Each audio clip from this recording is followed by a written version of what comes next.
like I say, 10 seconds. What will you take away? Who can I come to? Stimo, I'm going to come to you, mate, if I can, because you've always got a thought. I just thanks once again. I've enjoyed chatting to athletes, rugby players. I think they're very intelligent guys, and with a little bit of guidance, they can be phenomenal in the world after sport as well. And we've just got to spend a bit of time investing in ourselves so that we're not feeling vulnerable, so we can actually go and smash the next part of our lives just as much as you guys are smashing it on the field at the moment. Well done, thank you. Martin, yeah, I need to go to a next meeting in a few minutes. Yeah, I really enjoy meeting you all, guys. And again, I think World After Sport is an amazing project. And I definitely believe we are, as a group of people, really well open-minded and really well open to exchange. And I really like what Phil Davis said about helping the players while they are playing. And I really wanted, Phil, if you don't mind, talk through in the future, because that is, for me, something I really wanted to control and understand more deeper as a coach, because I definitely believe that if you know your player very well, you can ask them the best things on the field. And thank you for sharing this experience, and really useful. Fantastic. And Thanks, I say bye-bye to you. See Bye-bye. Yeah. Brett. Yeah, I just think that any time spent on kind of further development and for life after rugby isn't wasted time, especially during this period where we've got a lot of time on our hands. I think it's pretty crucial as players, but everyone to kind of look into the future and see what else we can develop ourselves with. And any time spent on that, if it doesn't produce anything, it still isn't wasted. It just narrows down what we potentially want to do in the future. Thank you very much. Will, you're on mute at the minute. Yeah, I think it's just been about proactive, and that being a rugby player doesn't define you. It should never define you ultimately going forward. So making sure you, as Brett just said, make the most of the situation we're in now, because you can plan. I think that's the big word from today, plan, and you'll get success from it. Fantastic. Thanks. Dan? Yeah, interesting one for me. I mean, I'm still working. First day back at work today. I'm sure Rob is again ignoring a couple of calls at the minute. But no, I think the biggest probably take home for me is a few. I think plan my own time better for me. I think just thinking then again about rugby careers and what you do alongside them. I'm in a career now where rugby, I suppose, is still my career. I'm coaching rugby. I'm loving my rugby. I want to take my coaching on further, but I think if I can probably look more at my hobbies now, on what I can do alongside myself as well, and potentially find something outside of rugby for that. Make an effort, contact people more. I think sat here in Yorkshire, you're kind of a little bit away from a lot of people potentially. I need to make more effort to reconnect with people and follow up on those contacts. Market appropriately. I thought that was quite an interesting one. Stimmer sort of said, and kind of judged by your last session, etc. And this COVID opportunity, yes, I'm working, but I've still got, I want to make use of this time, and particularly probably I can run it into my summer. I'm going to look at developing myself in probably a few different areas as well. Quite Fantastic. selfish review, but no, brilliant. Great 10 seconds, Dan. Sorry, mate. Time management, right? Is that another one? Right. Planning.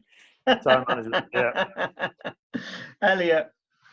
Yeah, cheers, boys. I thought some great points, some stuff I wrote down, some great points from Carl, Phil. Probably the biggest thing I wrote down today to take from this was to just shoot your shot and go with what you're really passionate about. I think we all sort of started becoming a rugby player because that's what you really wanted to do. That's what you're passionate about. That was your dreams, but you've got to have dreams beyond that. And I think Stimo's point about starting something early and earning some cash before you finish and trialing it, seeing if it works, I think that's a big point I'll probably take away from today. Great stuff. Thank you. Oliver? Big thing for me is being aware of the skills we already possess, really, from playing rugby, and the importance of putting things in place, especially during the time off now, just making taking advantage of a few weeks off we've got and coming out a better person, more well-rounded individual, really. Fantastic. Thank you. Rob, can I come to you? Rob, aircraft. There we go. Sorry about that. Just keep losing connection there. Yeah.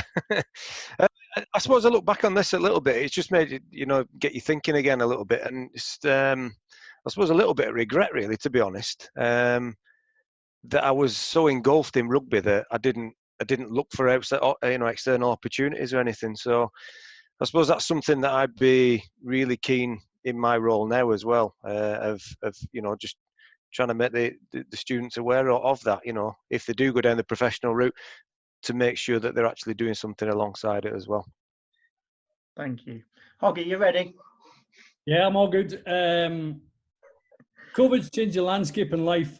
We've got an opportunity in rugby to change the landscape. I think there will be, or I suspect there'll be, a financial change in the game. I think there's a real opportunity this period of time to change the mindset of players and clubs around parallel learning and parallel education.